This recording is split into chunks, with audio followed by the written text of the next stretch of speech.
அத்தியாயம் 74. இருக்கன் குன்றை அடுத்து ஆயிமலை நீண்டு கிடக்கிறது. ஆயிமலையின் மேல்முகட்டை பரம்பின் மக்கள் கடப்பதில்லை. அந்த திசையின் அடர்காடுகளில் சேர நாட்டினரே வேட்டையில் ஈடுபடுகின்றனர். எனவே அப்போதிலிருந்து அது அவர்களின் பகுதியாகவே கருதப்படுகிறது. அந்த காட்டின் நடுவில்தான் குட்டநாடும் குடநாடும் இப்போது தத்தம் படைகளை ஒருங்கிணைத்துள்ளன. குடவர்க்கோ போர்க்களம் வரவில்லை. அவருக்கு மாற்றாக அமைச்சன் கோளூர் சாத்தனே வந்திருந்தான். குட்டநாட்டு வேந்தன் உதியஞ்சேரல் தாக்குதலின் முழு தன்மையையும் தீர்மானிப்பவனாக இருந்தான். இரு நாட்டு தளபதிகளான துடும்பனும் எகல் மாடனும் அவனது உத்தரவை நிறைவேற்ற ஆயத்த நிலையில் இருந்தனர். ஆயிமலையின் இடப்புற விளிம்பின் வழியாக எகல் மாடன் தலைமையிலும் வலப்புற விளிம்பின் வழியாக துடும்பனின் தலைமையிலும் பரம்புக்குள் படையெடுக்க முடிவு செய்திருந்தனர். நேரெதிராக இருந்த இருக்கன் குன்றின் உச்சியில் நிலை கொண்டிருந்தான் கூழையன். தேக்கனும் முதிரனும் வந்து சேர்ந்தனர். அருகில் இருந்த ஊர்களை சேர்ந்த 100 வீரர்கள் கூழையனோடு இருந்தனர். தேக்கனிடம் நிலைமையை விவரித்தான் கூழையன். எதிரிப்படையின் எண்ணிக்கையை தோராயமாகத்தான் சொல்ல முடிந்தது. ஆயிமலையின் மேல்முகடுகளில் இருந்துதான் நம்மால் பார்க்க முடியும்.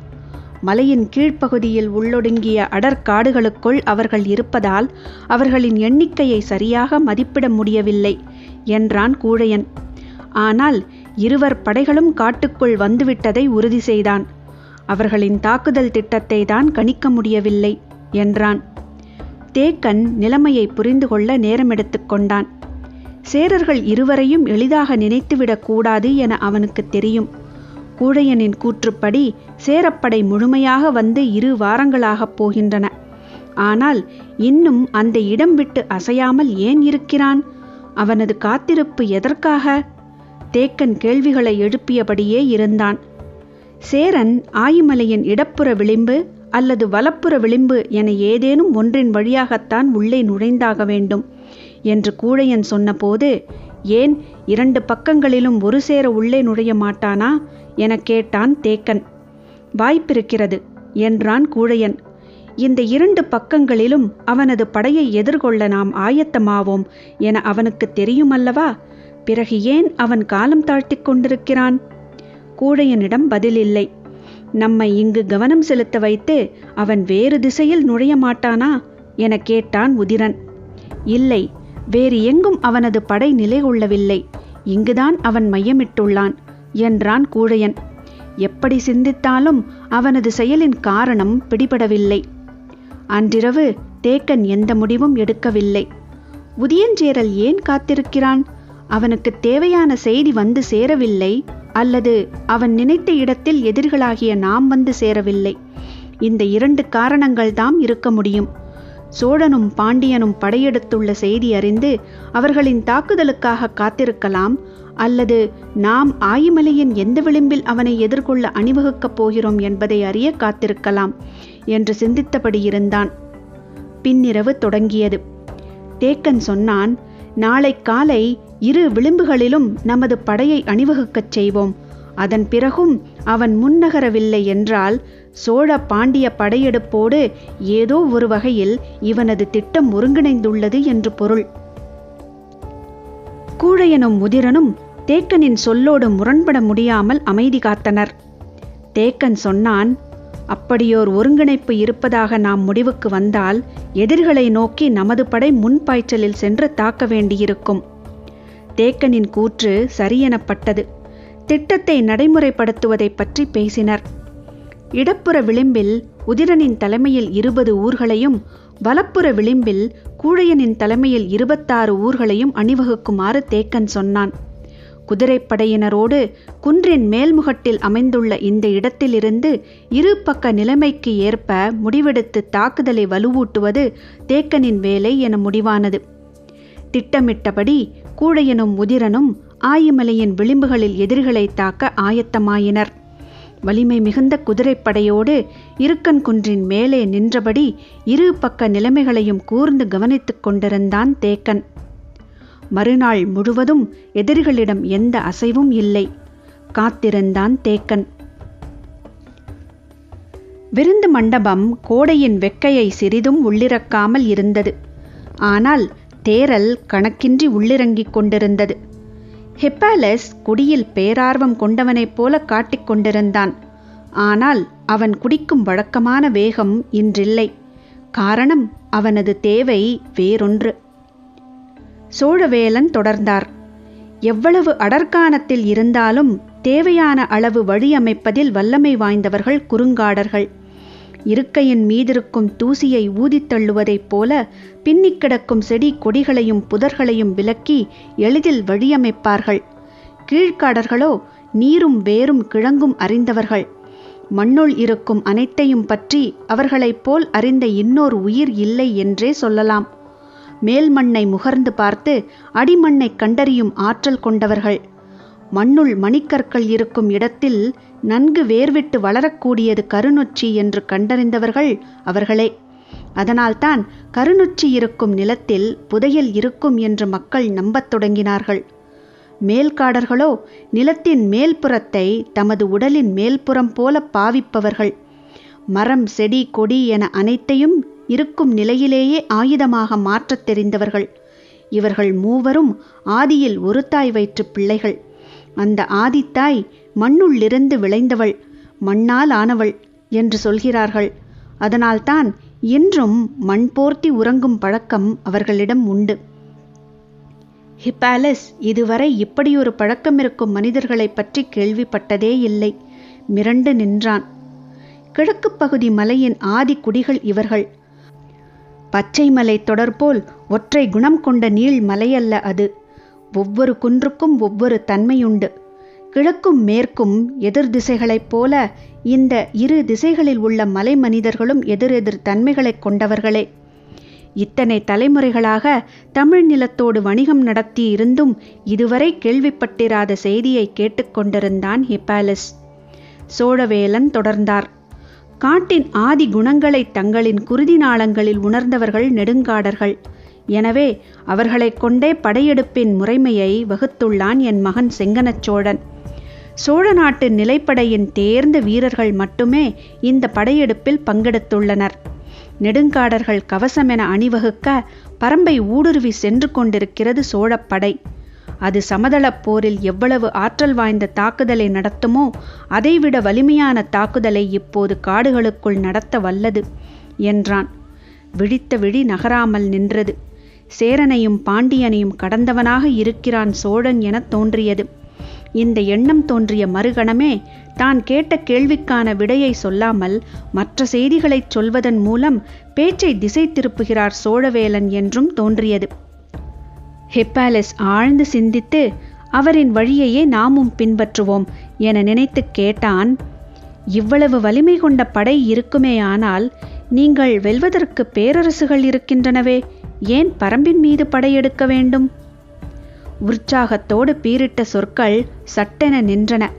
வேகம் முறிந்தது போல் ஆனது சோழவேலனுக்கு. அமைதி சூழ்ந்தது. சோழவேலன் சொல்லத் தயங்குகிறாரா அல்லது எப்படி தொடங்குவது என சிந்திக்கிறாரா என்பதை ஹிப்பாலஸால் கணிக்க முடியவில்லை. சற்று அமைதிக்கு பிறகு ஹிப்பாலஸை பார்த்து சோழவேலன் கேட்டார், ஒரு நாட்டை செழிப்புமிக்க நாடு என எதை வைத்து தீர்மானிப்பீர்கள்?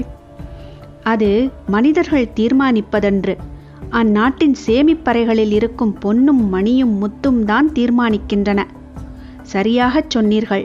யவனர்களாகிய நீங்கள் இந்நிலத்தில் நடக்கும் அரசாட்சிகளையும் நாடுகளையும் நன்கு அறிந்தவர்களாயிற்றே. நீங்களே சொல்லுங்கள், இந்த நிலத்தில் செழிப்புமிக்க நாடு எது? இது போன்ற பேச்சுகளில்தான் ஆழமான மனக்காயங்கள் உருவாகின்றன. அவை வணிகத்தில் பெரும் பாதிப்பை ஏற்படுத்துகின்றன. வார்த்தைகளுக்கு கொடுக்கப்படும் விலையை நீதிமானோ உழவனோ அறிந்ததை விட வணிகனே அதிகம் அறிந்திருப்பான். எனவே விடை சொல்வதை தவிர்த்தான் ஹிப்பாலஸ். ஏன் தயங்குகிறீர்கள்? நீங்கள் நினைப்பதைச் சொல்லுங்கள். சொல்ல முடியாமல் தவித்தவன் தயக்கத்தை உடைத்து மெல்ல சொன்னான், பொன்னும் மணியும் முத்துக்களை விட மதிப்பில் உயர்ந்தன. ஆனால் அவை மிக குறைவாகவே கிடைக்கின்றன. முத்துக்களோ அளவிடற்கரிய முறையில் கிடைக்கின்றன. பெரும் முத்து குளியலை நாள்தோறும் நடத்தி வரும் பாண்டிய நாடே செழிப்பு மிக்கது. தலையசைத்துச் சிரித்தான் சோழவேலன். இப்படித்தான் தவறுதலாக மதிப்பிடுகிறீர்கள். இதில் என்ன தவறு இருக்கிறது? முத்துக்களை விட பொன்னும் மணியும் தானே மதிப்பில் உயர்ந்தன. ஆமாம், அந்த செல்வத்தை அளவிட முடியாத அளவு வைத்துள்ளது யார்? சற்றே தயங்கியபடி, தெரியவில்லை என்றான் ஹிப்பாலிஸ். ஹிப்பாலிஸின் முகத்தை கூர்ந்து பார்த்து புருவங்களை உயர்த்தியபடி சொன்னார், பரம்பின் பாரி. கண்கள் பிதுங்க விழித்தான் ஹிப்பாலிஸ். என்ன சொல்கிறான் சோழவேலன் என்பதை புரிந்து கொள்ள முடியாத குழப்பத்தை அவனது முகம் காட்டியது. நான் சொல்வதை உங்களால் ஏற்க முடியவில்லை அல்லவா? ஆம் என தலையசைத்தான். பச்சைமலை தொடரின் நீளம் அறிவீர்களா நீங்கள்? எங்களின் நாவாய்கள் குமரிமுனை திரும்பினால் கரையையொட்டி 1 மாத காலம் பயணப்பட்டு சுபாகரா இடத்தில் மேற்கு திசையில் திரும்புகின்றன. அந்த இடம் வரை நீண்டு கிடக்கிறது என நினைக்கிறேன். ஆமாம், நீங்கள் சொல்வது மிகச்சரி. கண்காண முடியாத தொலைவு நீண்டு கிடக்கும் இந்த பச்சைமலை தொடர் முழுவதையும் தம் வாழ்விடமாக கொண்டவர்கள்தாம் 14 வேளிர்குடிகள். மலையுள் உள்ள குகைப்பாறைகளின் சுரங்கங்களிலும் ஆற்றிலும் பள்ளத்தாக்கிலும் தான் விலை உயர்ந்த மணிக்கற்கள் கிடைக்கின்றன. உங்களின் யவன பேரரசர் உட்பட எல்லா நாட்டு வேந்தர்களும் செல்வந்தர்களும் எண்வகை திருமணிகளையே வாங்கவும் அணியவும் சேமிக்கவும் விரும்புகிறோம். அமைதி கொண்டு கேட்டான் ஹிப்பாலிஸ். வெறுகின் கண் போல முழு பச்சை நிறத்தின் நடுவில் செங்குத்தான வெண்கோடு ஒளிருமே, பூமர வைடூரியம். அதைத்தானே யவனர்களாகிய நீங்கள் மிக உயர்ந்ததாக கருதுவீர்கள்? ஆமாம், அந்த வகையான வைடூரியம் மிக அதிகமாக கிடைப்பது உடுவன் மலையில். அந்த மலையை ஆள்பவன் வேள் அழுந்துவன். இதை எதற்குச் சொல்கிறார் என சிந்தித்தான் ஹிப்பாலிஸ். தேன்துளியின் மீது கதிரவன் ஒளிப்பட்டு மின்னுவது போல இருக்குமே, அது என்ன வகை வைடூரியம் என கேட்டார். ஹிப்பாலிஸுக்கு சட்டென பெயர் நினைவில் வரவில்லை. சோழவேலன் சொன்னார், வாலவாயம். அது கிடைப்பது தனக்கன் குன்றில். அந்த இடம் நெடுவேள் ஆதனின் மலைப்பகுதியைச் சேர்ந்தது. அவனது மலைக்கு அடுத்து இருப்பதுதான் பன்றிமலை. மயிலின் கழுத்து போல கார்நீலம் இறங்கி ஓடும் வைரக்கல் கிடைக்கும் இடம் அதுதான் என்று பட்டியலிட்டார் சோழவேலன். இவரது பேச்சு எதை நோக்கி போகிறது என்பதை ஹிப்பாலிஸால் புரிந்து கொள்ள முடியவில்லை. ஹிப்பாலிஸின் முகத்தை கூர்ந்து பார்த்தபடி சோழவேலன் கேட்டார், எங்கள் வேந்தர்கள் மிகவும் விரும்பி அணியும் வைடூரியம் எது தெரியுமா? தெரியாது என்றான். முயலின் குருதி சிற்றகலின் ஒளிப்பட்டு திகைத்து திகைத்து ஒளி சிந்தும். அதன் ஒவ்வொரு மினுக்கும் ஒவ்வொரு நிறத்தில் இருக்கும். அந்த வகையிலான வைடூரியத்தை துகிர் கனகம் என்போம். அதுதான் இந்த நிலமெங்கும் இருக்கும் வேந்தர்கள் விரும்பி அணிவது. அது கிடைக்கும் இடம் புடவூர் வேளன் குன்றில். சொல்லியபடி இருக்கையை விட்டு எழுந்தார் சோழவேலன். ஹிப்பாலிஸும் உடன் எழுந்தான். விருந்து மாளிகையின் எதிர்ப்புற சுவரை நோக்கி மெல்ல நடந்தபடி சோழவேலன் கேட்டார், யவன வணிகர்கள் நீலமணி கற்களை மிக அதிகமாக வாங்குவது எந்த நாட்டில்? எங்கள் நாட்டு செல்வந்தர்கள் அதிகம் விரும்புவது கார்நீல மணிக்கற்களைத்தான்.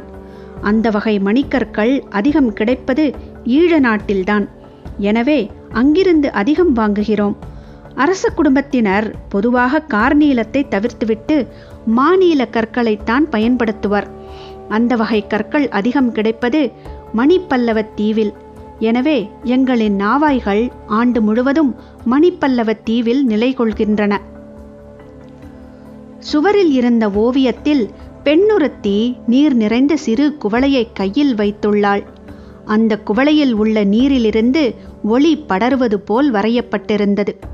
அதை காட்டி, இந்த ஓவியம் எதை குறிக்கிறது என்று உங்களால் அறிய முடிகிறதா என கேட்டார். நீர் நிரம்பிய குவளையிலிருந்து எப்படி ஒளி வருகிறது என்பது ஹிப்பாலிஸுக்கு புரியவில்லை. அதை கேட்ட பிறகு சோழவேலன் சொன்னார், அதில் உள்ளது புன்னாட்டு மணிக்கல். அது உமிழும் நீலத்துக்கு இணையே இல்லை. குவளை நிறைய கறந்த பாலை நிரப்பி அதற்குள் அந்த மணிக்கல்லை போட்டால் பாலுக்கு மேல் ஒளி பரவும் என்றார். ஹிப்பாலிஸின் முகம் முழுவதும் வியப்பு பரவியது. சோழவேலன் சொன்னார், அந்த புன்னாடு வேள்முடியின் கையில் உள்ளது. உள்ளுக்குள் தீச்சுடர் போல் அணையாமல் ஒளி வீசும் இளஞ்சிவப்பு நிற மணிக்கற்கள் தாம் வேந்தர்கள் விரும்பி அணிவது. மகுடத்தில் சூடும் முடிமாலையில் அவ்வித மணிக்கற்கள் பதித்தால் அந்த வேந்தன் எந்த போரிலும் தோல்வியை தழுவ மாட்டான் என்பது நம்பிக்கை. அவ்வித மணிக்கற்கள் அதிகம் கிடைப்பது சிறுவின் குன்றில். அதை ஆள்வது வேள் அடும்பன். இவர்கள் உட்பட 9 வேளிர்கள் இன்றும் பச்சைமலையை ஆள்கின்றனர். எஞ்சியோர் வேற்று நாட்டு படையெடுப்புகளால் வீழ்ந்துவிட்டனர். 14 குடி வேளிர்களுக்கும் ஆதியிலிருந்து ஒரு பழக்கம் இருக்கிறது. அவர்களின் நிலப்பகுதியில் கண்டெடுக்கும் மணிக்கற்களை குலத்தலைவனிடம் கொடுப்பர். அவன் அவற்றை பாதுகாத்து வைப்பான். அந்த குலத்தலைவன் மரணத்தை தழுவியவுடன் புதியவன் பொறுப்பை ஏற்கும் போது செய்யும் முதல் பணி ஏற்கனவே இருந்தவன் காலத்தில் சேகரிக்கப்பட்ட மணிக்கற்களை பரம்பு நாட்டில் இருக்கும் பாழிநகரில் போய் வைத்து விடுவதுதான். சோழவேலன் சொல்லி வந்தது என்ன என்பதை ஹிப்பாலஸ் உணரும் வேளை தேரல்களின் மயக்கத்தை கண நேரத்தை கலைத்தது. சோழவேலன் தொடர்ந்தார். ஆதியில் நெருக்கடியான சூழலில் யாரோ ஒரு வேளிர்குடி பாழிநகரில் போய் மணிக்கற்களை பாதுகாத்து வைத்திருப்பான். அதன் பிறகு வேளிர்குடிகளிடம் இது ஒரு சடங்காக மாறிவிட்டது. குலத்தின் புதிய தலைவன் படையவனின் காலத்து சேமிப்பை பாழியில் போடுவது அவனது காலத்தை சிறப்பாக்கும் என்ற நம்பிக்கை உருவாகியுள்ளது. இப்படி 14 வேளிர்குடியும் தலைமுறை தலைமுறையாக மணிக்கற்களை பாழிநகரில் போட்டுவிட்டு வருகின்றனர். பரம்பு வேளிர்கள் அதை காத்து வருகின்றனர். செங்கனச் சோழன் படையெடுப்பின் நோக்கம் ஹிப்பாலஸுக்கு தெளிவாக புரிந்தது. ஆனால் இந்த செய்தியை தெரியாமல் தான் மற்ற வேந்தர்கள் இருக்கிறார்கள் என்பதை நம்ப முடியவில்லை. சோழவேலன் சொல்வது உண்மையாக இருக்குமேயானால் பரம்பின் மாபெரும் செல்வம் கொள்ளிக்காட்டு விதையோ சோமுபூண்டு பானமோ தேவாங்கு விலங்கோ அல்ல, பாழிநகர் செல்வம்தான். ஹிப்பாலஸ் எண்ணிக்கொண்டிருக்கும் போது சோழவேலன் சொன்னார், இன்று நேற்று அல்ல, எத்தனையோ தலைமுறைகளாக பாழிநகரில் குவிக்கப்படும் செல்வம் கதைகளாக பரவியபடியே இருக்கிறது. உலகின் மாபெரும் செல்வமான மணிக்கற்களை மலைமக்கள் பாழாய் போடுகின்றனர் என்று எல்லோருக்கும் தெரியும். அதை கைப்பற்றும் கனவும் தலைமுறை தலைமுறையாக வளர்ந்து கொண்டுதான் இருக்கிறது. ஆனால் அந்த பாழிநகர் எங்கு இருக்கிறது என்ற குறிப்பு வேளிர்குடியின் மிகச் சிலரை தவிர வேறு யாருக்கும் தெரியாது. அவர்கள் எந்த சூழலிலும் அதை மற்றவர்களோடு பகிர்ந்து கொள்ள மாட்டார்கள். போரில் வீழ்ந்த வேளிர்களிடம் கூட அந்த உண்மையை பெற முடியவில்லை. ஹிப்பாலஸ் தன்னை முழுமுற்றாக மறந்த நிலையில் சோழவேலனின் சொல்லை கவனித்துக் கொண்டிருந்தான். மறைக்கப்படுவதுதான் கவனிக்கப்படுவதாக மாறும்.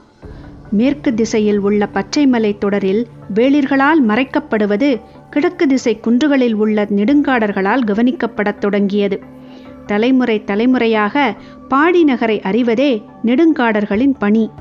அவர்களின் முன்னோர்கள் இட்ட வாக்கும் அதுதான். மண்ணின் அடிவாரத்தை மோந்தே கண்டறியும் கீழ்காடர்கள்தான் பாழிநகர் நிலை கொண்டுள்ள நிலத்தை கண்டறிந்துள்ளனர். எண்ணிலடங்காத மணிக்கற்கள் குவிக்கப்பட்டிருக்கும் அந்த நிலத்தை அவர்கள் கண்டறிந்த போதுதான் இன்னொன்றையும் சேர்த்தே அறிந்தனர். என்ன என்று அதிர்ந்து கேட்டான் ஹிப்பாலஸ். வேற்று மனிதர்களால் ஒருபோதும் அந்த இடத்தை கண்டறிந்து அந்த செல்வத்தை கைப்பற்ற முடியாது என்பதுதான் அது. கீழ்காடர்களின் இந்த கூற்றை மேல்காடர்களும் குறுங்காடர்களும் ஏற்பதில்லை. அந்த செல்வத்தை கைப்பற்ற கீழ்காடர்கள் ஒத்துழைப்பதில்லை என்ற காரணத்தாலேயே காடர்களுக்குள் பல தலைமுறைகளாக பகை உண்டாகியது. செங்கனச் சோழன் மூவரையும் ஒரு சேர தாக்கிய போது தங்களை பாதுகாத்து கொள்ள மூவரும் ஒன்று சேர்ந்துள்ளனர். அப்படியிருந்தும் சோழ பேரரசின் பெரும் படையை அவர்களால் வீழ்த்த முடியவில்லை. சோழப்படைக்கு கிடைத்த பெரிய வாய்ப்பு இயற்கையால் நிகழ்ந்த நிலச்சரிவு. அது நெடுங்காடர்களின் குடியிருப்புகளை அழித்தது. அவர்கள் ஒருவரோடு ஒருவர் இணைந்து சோழப்படையின் மீது தாக்குதல் தொடுக்க முடியாத நிலையை உருவாக்கியது. அப்படியிருந்தும் சோழர்களால் அவர்களை வெல்ல முடியவில்லை. போர் நெடுங்காலம் நீடித்தது. இறுதியில் மேல்காடர்கள் உடன்படிக்கை திட்டத்தை சொன்னார்கள். செங்கனச் சோழன் அதை ஏற்றுக்கொண்டு தாளமலையை கைப்பற்றும் திட்டத்தை கைவிட்டான் என்றான் சோழவேலன். ஹிப்பாலஸ் இருக்கையின் முனைக்கே வந்துவிட்டான். மீண்டும் எழுந்தார் சோழவேலன். போரிட்டு கொண்டிருந்தவர்களை ஒன்றாக இணைத்தது நெடுங்காடர்கள் சொன்ன உடன்படிக்கை திட்டம். இருவரின் நீண்ட நாள் கனவுகளும் ஒன்றாயின. அதுதான் பாழிநகர். அந்த பெரும் செல்வத்தை இணைந்து கண்டறிய முடிவு செய்தனர். காட்டை பிளந்து முன்னேறும் ஆற்றல் கொண்ட படையோடு என் மகன் பாழிநகர் நோக்கி போய்க் கொண்டிருக்கிறான். சோழனின் திட்டத்தை முழுமையாக அறிந்தபோது ஹிப்பாலஸ் மெய்சிலிர்த்து நின்றான். கிழக்குக்கும் மேற்குக்குமான பகை வேந்தனுக்கும் வேளிருக்குமான முரணோடு இணைந்துவிட்டது. இனி பாழிநகரை காப்பாற்ற பாரியால் முடியாது என்றான் சோழவேலன். இருக்கன் குன்றின் மேலே காத்திருந்த தேக்கனுக்கு உதியஞ்சேரலின் திட்டத்தை புரிந்து கொள்ள முடியவில்லை. ஆயிமலையின் இரு பக்க விளிம்புகளிலும் தனது படையை கொண்டு போய் நிறுத்திய பிறகும் எதிரிகளின் பக்கத்தில் எந்தவித அசைவும் இல்லை. என்னதான் நினைக்கிறான் உதியஞ்சேரல் என நினைத்தபடியே இருந்த தேக்கன் குதிரை வீரர்களை அழைத்தான். அறுவர் முன்வந்தனர். தன்னோடு எவ்வியூரிலிருந்து வந்த எய்யனிடம் சொன்னான், அறுவரையும் அழைத்து கொண்டு எதிரில் இருக்கும் ஆயிமலையின் முகட்டுக்கு போ. அங்கு செல்லும் வரை நமக்கு குதிரை பாதை இருக்கிறது. தேவைப்பட்டால் குதிரை பாதையையும் கடந்து சில வீரர்களை அனுப்பிவை. ஆயிமலையின் மறுபக்கம் எதிரிகளின் நடவடிக்கையை அறிந்து வா என்றான். எயினி 6 வீரர்களை அழைத்து கொண்டு புறப்பட்டான். இருக்கன் குன்றிலிருந்து இறங்கி ஆயிமலையின் மேல்புறம் ஏறி உச்சி முகட்டை அடைய வேண்டும். போரின் முதல் பணி தனக்கு வழங்கப்பட்டதை எண்ணி மகிழ்வோடு விரைந்தான் எயினி. பரம்பில் உள்ள குதிரைகளை வாரிக்கையன் 2 பாகங்களாக பிரித்திருந்தார். அதில் பெரும் பாகத்தை எவ்வியூரில் வைத்து கொண்டார். சிறு பாகத்தை 3ஆக பிரித்து 3 திசைகளிலும் களம் நோக்கி அனுப்பினார். அவர் அனுப்பிய 200 குதிரைகள் முந்தைய நாள் தேக்கனின் இடத்துக்கு வந்து சேர்ந்தன. அதை முழுமையாக தன்னுடன் வைத்து கொண்டான். ஆயிமலையின் 2 பக்க விளிம்புகளிலும் கூடையனும் முதிரனும் எதிரிகளை தாக்க ஆயத்த நிலையில் இருந்தனர். ஆனால் அவர்களுக்கு குதிரை வீரர்களை அனுப்பவில்லை. தாக்குதலை மேலிருந்து கண்காணித்துக் கொண்டிருந்த தேக்கனிடம்தான் அனைத்து குதிரை வீரர்களும் இருந்தனர். யாருக்கு உதவி தேவையோ அவர்களை நோக்கி குதிரைப்படையை அனுப்புவதுதான் தேக்கனின் திட்டம். எயினியின் தலைமையிலான 6 வீரர்களும் இருக்கன் குன்றை தாண்டி ஆயிமலையில் ஏறத் தொடங்கினர். குதிரைகள் பிறந்தது முதலே பரம்பின் மலைப்பாதையில் ஓடிப் பழகியவை. எனவே மலையேற்றத்திலும் வேகம் குறையாமல் வீரர்களை சுமந்து செல்லக்கூடியவை. ஆயிமலையின் பாதி உயரத்தை கடந்தனர். சில இடங்களில் ஆபத்தான சரிவு பாறைகள் உண்டு. அந்த இடங்களில் குதிரையை விட்டு இறங்கி நடந்து செல்வர். முன்னால் சென்று கொண்டிருந்த எயினி இறங்கி நடந்தான். வீரனாகிய தனக்கு வழங்கப்பட்ட இந்த பணி குறித்து எயினியின் மனதில் மகிழ்வு பீரிட்டபடி இருந்தது. சரிவு பாதையில் கூட குதிரையை நடக்கவிடவில்லை அவன். ஓடுகிற அதே வேகத்தில் இழுத்து கொண்டு நடந்தான். பாறையை கடந்ததும் குதிரையின் மீது ஏறி கடிவாளத்தை சுண்டினான். வரிசையாக மற்ற வீரர்களும் குதிரையின் மீது ஏறினர். வேகம் கூடியது. ஆயிமலை முகட்டின் பின்புறமிருந்து உதியஞ்சேரல் எதை எதிர்பார்த்து காத்திருந்தானோ அது அவனை நோக்கி வந்து கொண்டிருந்தது. சோழனின் பெரும் படை சூழி பள்ளத்தை அடைந்தது. படையின் வால் பகுதி மறுமலையை கடந்து கிடந்தது. இடப்புற கரையின் மேல் மறைந்தபடி வந்து கொண்டிருந்த பிட்டன் தலைமையிலான படையும் வலப்புறத்தில் இருந்த இரவாதன் தலைமையிலான படையும் தங்களின் நிலையிலேயே இருந்தனர். இந்த படை சூழிப்பள்ளத்திலிருந்து இடப்புறமாக எழுவனாற்றில் நுழையப் போகிறதா அல்லது வலப்புறமாக வட்டாற்றில் நுழையப் போகிறதா என்பதை பொறுத்துதான் அவர்கள் தாக்குதல் அமையும். தாக்குவது என்று முடிவானால் அதற்கான உத்தரவை இரவில்தான் பாரி அறிவிப்பான் என்று இருவரும் நம்பினர். ஏனென்றால் படையின் எண்ணிக்கை மிக பெரியது. இரவுதான் சிதறடிக்கும் தாக்குதலுக்கு பொருத்தமானது. ஆற்றின் 2 பக்கங்களும் மேலிருந்து படைநகர்வை கவனிக்கத் தொடங்கினர். ஆற்றின் போக்கிலே எவ்வியூர் நோக்கி போகப் போகிறார்களா அல்லது இணையும் ஆற்றுத்தடத்தில் நுழையப் போகிறார்களா என்பதை உன்னிப்பாக கவனித்தனர். விருகமரம் ஒன்றின் மீது ஏறி தலையை மட்டும் வெளியே நீட்டி உற்று பார்த்து கொண்டிருந்தான் பிட்டன்.